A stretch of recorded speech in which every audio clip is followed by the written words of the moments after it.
Hello everybody out there in the Frontline universe. I'm Chris and welcome back to another Dark Avenger haul. The books are getting bigger, guys. The pile is getting bigger, and a big pile of comics puts a big smile on my face, on Michael's face, especially when it's comic books we love, and that's all we get physically now are the comic books we love. However, as DC Rebirth continues forward, cuts will start happening, I'm sure, at some point, depending on, of course, money. I mean, if we could afford all of them, I mean, we'll hold on to all of them. But if we want to endeavor into other books and digitalize the ones that the DC books that we're okay with, we'll do so, because it also helps this box right here filled with the extras. And we get these extras especially for you guys, so you have something extra to enjoy when you come on here and watch the Dark Avenger weekly comic book haul. However, I know a lot of you guys, a lot of the stuff you guys see in the extras end up getting their own review videos, their own spotlight videos. They're part of series that we'll be starting and doing on Comic Frontline, series that we do on Brooklyn Boys, and also some of the stuff that we get that we know after a while that we're not going to have use for. Michael and I have donated to several youth groups and also donated to children a lot of our extra stuff. As you guys see, we have a plethora of things in this room and in the attic. So whatever we know we're not going to want to keep or not going to want to use, we donate to, like I said, youth groups. Like our Hero Clicks, we donated to a youth group that has little kids and older kids, and obviously it gives them something to do while they're there. We've donated toys several times, Toys for Tots we've done a few times as well. So, yeah, we always have everything we get goes somewhere, whether it be for us or for good use for other people. We love to give as much as we can. I'm still to this day trying to figure out a way to do a gaming 12-hour kind of donation stream. Right now that's not possible, so I'm glad at least through our extras or through whatever we get. Sometimes we buy stuff and we don't even show it on there. We just give it, like Toys for Tots, for example. And as long as we can help in some way, we love it.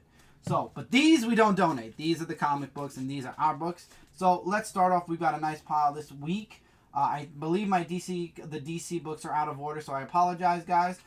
Anyway, let's start off with a new miniseries, which is Street Fighter Legends Cammy. This is issue 1 of 5. It's written by Jim Zub. And for those of you who don't know who Jim Zub is, he's the writer of Samurai Jack. And Samurai Jack was an awesome series out of IDW. I would definitely recommend checking that out. But Mike already looked through this, and when I mentioned the writer, he said it makes sense. So that's a little teaser. Not to mention I interviewed him. I know you interviewed him. Yeah, Mike did interview Jim Zub also at New York Comic Con. You can check that out in our New York Comic Con. I believe it was special edition. Oh, okay. So yeah, check it out, New York Comic Con special edition. And Jim Zub is an amazing writer. I loved his Samurai Jack run. I did not read the Cammy one shot, but that's a little teaser for you guys for the Dark Avenger comic review. Also, we do have Street Fighter Unlimited issue number 8. We got the regular cover this week. I believe the variant wasn't that interesting, so we got the regular one. Correct? I want to make sure. Cover 8. Yep, guess so. Chew, the first issue of the final arc is here. Chew 56. Now, I know, Bavarian, you asked me about Chew during my live stream last night. And I personally love Chew. And it's like what Mike Spiderslayer says. It's not something really easy to explain, Chew. You have to be on the series. It's very different. It's very... you have to be there from issue 1, or you have to at least have an understanding of the universe, or else you're going to be a little bit lost. When it comes to certain image books like Chew, Lock and Key, Walking Dead, or Invincible, with Walking Dead and Invincible, they have those gigantic like omnibuses where it's the first 50 issues and they have like 2, and I believe you can get the first 100 issues of Invincible if you buy the 2 books. Same thing with Walking Dead, and I believe the 3rd one's coming out for Walking Dead because they're past 150 now. With Chew, there's what's known as, there's the trade paperbacks, the soft and the hard, but then there's the Omnivore edition, which is a bigger book. So it's not only a comic size, it's actually bigger, so you're getting more bang for your buck. You're getting bigger pages. Nice. It's really, really nice. I wish I could show you guys. It's in a slipcase up there. I did get it in a previous haul. I wish I could tell you which one. I don't remember. But we did get it, unless I got it for Christmas. I might have gotten it. No, I got it for Christmas. You can go on Brooklyn Boys and look at our Brooklyn Boys Christmas haul, and you'll be able to see it there. I believe it has the first 45 or 35 issues. I cannot remember for the life of me how many issues it has. But regardless how many issues it has, it's a nice blown up paper. Really nice. And it's a great way to see if you'd like Chew or not.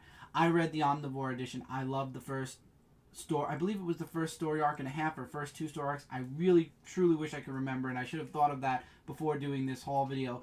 But this is the last story arc. I've been with Chew now since issue 30-something, I want to say, or 40-something. I'm not a fan of the what do you call it, the one-shots. I can't remember. Wow, why did the chicken's name leave me? Pollo. I was, because I didn't see the first 2, so the last one-shot kind of, because you had to read the other 2 apparently. But Chew itself, I do like Chew. I would definitely recommend checking out the Omnivore edition, because I don't know if they'll ever, maybe, I mean, it's only going to go until probably issue 60, so I mean, there might be an omnibus for all 60 issues, but you could do that, or you can get the Omnivore edition. Me personally, if I can get something on bigger pages, like certain things that I can't point out right now, but I can later, I love to do that. And I believe it's inexpensive, like $40-$50, and it's worth it because you get like extras and everything, nice little slipcase, and it's not a crummy slipcase, it's like a hardcover kind of slipcase. So only one physical Marvel book this week, and that's Spider-Man issue number 6. But do not fear, we have 5 other Marvel books digitally this week. Also, in Midtown fashion, it's Saturday, and we still did not get our order from Midtown, which included Civil War 2 issue number 3, so I guess that will be for next week's haul. As a matter of fact, I actually forgot something, Mike. If you can get that thing off the top over there, I forgot that for the haul. Which one? That one. Yes. I'm looking up and I just noticed that I didn't. Just leave it next to you and I'll take it later. We actually got something new also. So now we're in all DC. This is all DC stuff. It's crazy. It's awesome, but it's a lot of stuff. Actually, I can do this. There you go. Okay, so we've got Superman, issue number 3. And they're sliding, and I got him. So there's Superman issue 3, The Eradicator. Oh my freaking god. Superman 3. Jay actually reviewed Superman 3 already. You can check that on Comic Frontline. We've got Justice League issue number 1, which Mike Spider-Slayer, I believe, reviewed issue number 1. Jay reviewed the one-shot. Got Aquaman issue number 3, another book Jay reviewed over here on Comic Frontline. Aquaman is the first book that I'm kind of questioning. Not saying I definitely want to drop it, but I'm starting to... Ooh, I got like a poke here from my pants. But I'm starting to question Aquaman. Let's see if this issue changes my mind. Got Batman issue number 3, one of the books I reviewed over here on Comic Frontline. Green Arrow issue number 3, which I know Mike reviewed over here on Comic Frontline. That's me, Michael. Michael? Yeah, you didn't say that. Okay.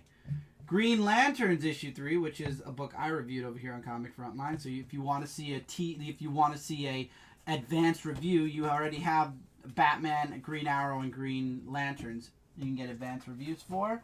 Michael reviewed the Hellblazer Rebirth one-shot. There's another one. And then we have Batgirl and the Birds of Prey's Rebirth one-shot, which Brant reviewed over here on Comic Frontline. So sorry, we didn't review this book, so you're going to have to wait for my thoughts on this book when we do the Dark Avenger comic book review. So that's the books. Also, we did get a Midtown order. Remember last week, guys, when we did the haul, I mentioned that we made an order? Well, that order from 2 weeks ago finally made it here. And, of course, as you guys know, I'm doing the Dark Knight 3 hardcover. I'm doing the collector's edition hardcovers. I've gotten the first 4 issues with the hardcover. This is issue number 5. I really like this cover a lot. I did not like issue 4's cover at all. I really like it. I like the back. I did like the back for issue 4, though. And remember, guys, this is an 8-issue series. When the 8th issue comes out, included in the back is going to be a put-together sleeve. So what I'm going to do when I get issue 8 is I'm going to open issue 8 a little bit early to put together the sleeve. And then on this haul video, we'll sleeve the whole set of books, and we'll see what... I know what picture it's going to make. You guys, if you look it up, will know what picture this makes. but we'll do it here also, and we'll put the picture together and we'll have some fun. Also, I made mention of this on the Dark Avenger comic book review show, and I said I wanted to get Future Quest and Flintstones physically, and that's exactly what I did. I got Future Quest issue number 1, issue number 2, and I know issue 3 comes out next Wednesday. I did order it from Midtown, but as you guys can see the way they're shipping lately, and I don't understand why, I'll probably be reviewing that digitally, but I will have a physical copy. And same thing with Flintstones. I got issue number 1. I'll have to order issue number 2 and 3 from Midtown. I think, yeah, just 2 and 3 from Midtown. Also, I'll have to get Future Quest issue number 4 from Midtown. And then I believe starting in October, those issues of Flintstones and Future Quest will be coming to us. And to celebrate Future Quest, I did get one character on here as a Funko, and as you guys saw from the thumbnail, it's no huge surprise. I saw this, and it was literally $7.99, and I had to get it. Space Ghost. And I know Zorak and Brack are at San Diego. I don't know if they're going to release them as full-fledged, you don't have to go to a convention to get them Funkos, but if they ever do release Zorak and Brack as non-comic convention exclusives, I'll definitely get them, because anyone who grew up watching Toonami, Space Ghost Coast to Coast, every night, I believe it was 11 o'clock, I remember watching Space Ghost. It was wrestling, and then Space Ghost Coast to Coast was on Cartoon Network. I love that show. So Space Ghost kind of plays a little bit. And I remember the cartoon a little bit too, and I did watch the cartoon, obviously, after watching Coast to Coast a bit. But I was so happy when they had this Funko. This one's not staying in the box. I'm probably going to take this guy out, and he's going to probably be in the background of the comic reviews. That one, however, I did get another Funko, which came out a little while ago. There is also a Hot Topic exclusive as well as a Walgreens exclusive, and hopefully at some point we'll get both. But right now we've got the regular one, and that is, and this shouldn't surprise anybody, Spider-Gwen. This one is staying in its box. I like Spider-Gwen just the way she is right here. And also, Space Ghost isn't a bobblehead, and I believe he's technically from the DC line, which is why he's not a bobblehead. She's a bobblehead. When it comes to the Marvel line, their Funkos look great. However, I hate the fact that if it's a DC or anything else, it's a non-bobblehead. If it's a Marvel or a Star Wars, it's automatically a bobblehead. So no matter what, whenever you buy a Marvel Funko, regardless what line, when it comes out, when it came out, no matter what, even if you get the Marvel Collector Core, they're all bobbleheads. And that's the one thing I hate, especially because if you get the spring and the head looks this way, you have to fully rotate 180 degrees. You got to bring it all the way around again. And A, it hurts the bobble, and B, if you mess up and you got to do it again and again and again, at some point that head is going to go all the way down. And if you look at the head here, her hand is already touching that head. Hi, Michael. Hello. So, not a fan of the bobblehead, but I'll live with it, I guess. I mean, what could you do? Also, as always, every haul we get the next volume of Assassination Classroom. This is volume 8. We're catching up fast. Once we get to volume 10, everything's pre-order from that point on. So next week, it's a given that volume, volume 9's coming. That means the week after is 10, and then that's it. And what we decided to do with the mangas is we actually made a list, and we know which books we pre-ordered. We're going to try to stick to certain series. With One Piece, Bleach, which I would like to start Bleach, and, what was the other one? I didn't start Fairy Tail yet, so I'm going to hold off a little bit on Fairy Tail till they start coming out. Fairy Tail is going to start coming out in a month or so. But all the older books, we're going to start picking which series we want to really work on. We're not going to get little bits and pieces of everything. But with Dragon Ball and One Piece, we're going to start getting the 3-in-1s. So this way it'll help get us to the end game faster. The current stuff that's coming out, we're going to try to stay in the current loop with a lot of the books. Attack on Titan, Seventh Garden, ReZero's coming out, Fairy Tail, One Piece, current One Piece, Assassination Classroom to completion, which I believe Assassination Classroom will be complete by this time next year, because we're already almost at the end of Season 1. Once I start recognizing the manga, the stories, obviously we'll be in Season 2, as they say. I don't know why I took this off here, because I was showing that probably. So once we get to Season 2, I'll know we're on our ways out. So after Assassination Classroom, we'll be able to make room for stuff. Jay has to be super happy. I got the Batman v Superman Ultimate Edition. Ultimate. Meaning over, as it says here, includes 2 hours of extras, but a half hour of that extra is added to the actual movie. You get both the Blu-ray and DVD version, and you also get a digital code, which I've already conveniently taken out of this packing. Unfortunately, if you want to see the uncut version, in this case, it's only on the Blu-ray. The DVD is the theatrical version of the film only, which I think kind of hurts the DVD because it's like, well, why do I want to watch the DVD then when I could put the Blu-ray in and get the movie we should have gotten in the movie theaters? However, I have not seen the unlimited version yet. I'm saving the reactions to the unlimited version for a live show, which I hope at some point Jay and I will be able to do. I know right now it's San Diego. Next week, who knows?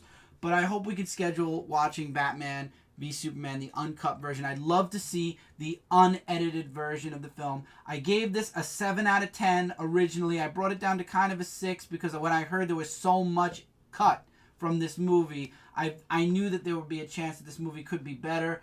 Now it's just about waiting and seeing when we get to actually watch this movie, and we'll see if I bring the grade up, keep the grade the same, or bring the grade down. Finally this week, and the reason for this long box, as you guys know, I'm a humongous TMNT fan, and I've only been missing 1 volume of the Ultimate Collection, and that, ironically, every time I get the last volume of the Ultimate Collection, another volume comes out. Well, this was dubbed the final volume of the series. I got TMNT, the Teenage Mutant Ninja Turtles Ultimate Collection, Volume 6, which is not part of the main story. Volume 6 includes 29 TMNT short stories created between the years of 1985 and 1989. So there's a lot of, mini stories in here. There's a total of 2, 4, 6, 8, 10, 12, 14, 15, probably 30, because if there's 15 on this page, 2, 4, 6, 8, 10, 12, 14. Oh no, I'm wrong. There's 29. Oh wait, didn't I just say... I just said that in the back, didn't I? I'm smart. But there's a lot of annotations also in between each of the short stories from Kevin Eastman or from Peter Laird. And it's really cool. The one thing I didn't like towards the end of the book, though, yes, I have read this already. Duh, the box was open, and you guys know I can't help myself with TMNT, was when you get towards the end of the book and Peter Laird wasn't involved, basically the little saying he had, which is over here, and I'll talk about it when I do, and yes, we will do a comic book corner review right here on Comic Frontline for this book. I didn't like these, like, I had nothing to do with this Ernest story, with some nice art by Kevin, Jim Lawson, Eric Talbot, and George Hagenar. Why even put that in? Why not just omit Peter Laird's, entry for that? Because if he has nothing to say about it, all he mentioned was who the artists were that we already knew when we read the first page of this short story. So towards the end of the book, you start to see a lot of Peter Laird. Ooh, that's a scratch? Or is that... No, that's just dust. Or you see Peter Laird saying, I wasn't involved in the book. Or he gives like two sentences saying, I wasn't involved with the book. But it looks really cool. So I thought that was kind of lazy. You should have just cut that out. There was no point to push Peter Laird to say anything about stuff that he wasn't involved in. But other than that, the short stories themselves are really good. There was only one short story that had really weird artwork, and I believe it was 2 parts. It was 2 stories. And Kevin Eastman explained why he was very happy that artist did TMNT, and we'll talk about that when we do the book review. But I'm really happy to have this. And again, oversized. The pages are significantly bigger. That's why I had you out. Than a regular comic. I'll just close the book. The book cover is about the same size as a... That's about 3 times the size of a regular comic. That's why I like this also. It's in black and white, which was the way the original series went in the 80s. And I'm very happy with the remastering of it. So I'm happy I got the final volume. And it's comic related finally. See guys, I can get comic book trade paperbacks. And there's still more trade paperbacks to come involving comic books, but that's later on in the year. That's about it. Yes. So, thank you guys so much for being a part of this awesome Dark Avenger comic book haul with me. And the Dark Avenger comic book review should be in a day or two. We might be a day late. We might post it on Tuesday morning, just for the simple fact of lots of books. Not counting the 3 on top, but lots of books in general. So, we'll see. Fingers crossed that we are on time and we're not a day late. But it's not really a day late, but it's just, an extra 24 hours to read a million books. Until next time, guys, feel free to comment below your thoughts about anything you see here. What did you guys pick up this week from the comic shop? Let us know. What books did you get this week? Did you get a lot of DC, a lot of Marvel? Give us a list. I love seeing your guys' list, so give me a list of your books. Let us know what you're reading. And then come back for the Dark Avenger comic book review, and let's see if we agree or disagree on the books themselves. Till next time, as always, guys, Comic Frontline, we are your #1 source for comic-related news. I love that. #1. We're not doing that ever again. We're #1 source for comic-related news, reviews, and a whole bunch more. Lots of San Diego Comic-Con coverage right here. Zone 4 came out this past Friday. Me and Brent covered a lot of the DC panels, some Marvel stuff, some IDW stuff. Check it out.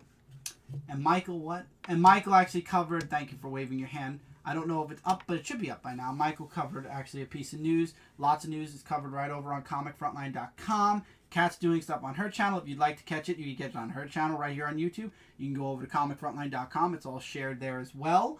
I'm really happy with what's coming out of San Diego. I just feel like a lot of the news that we're getting, other than the TV and movie stuff, is, they're giving us little pieces, and then they're like, but we can't talk further on that right now. Why? Because that stuff's all coming out in September, October, which at New York Comic Con, which unfortunately I won't be at, go figure. The 1 year where stuff I want to hear about is happening, I'm not going to be there. That's probably where they're going to drop a lot of bombshells. So you're going to have to wait for New York Comic Con if you want big news. I won't be there. Anyway, till next time, everybody, take care. Keep reading, keep collecting. If you like to see any of our individual stuff, as always, it's over on the Comic Frontline YouTube channel main page. List of all of our channels if you'd like to see some individual work. I want to make sure I didn't miss anything. Also, subscribe if you haven't. Lots of videos each and every day. You don't want to miss it in your sub box. Take care, everybody. Keep reading, keep collecting. See you guys next time in the next video.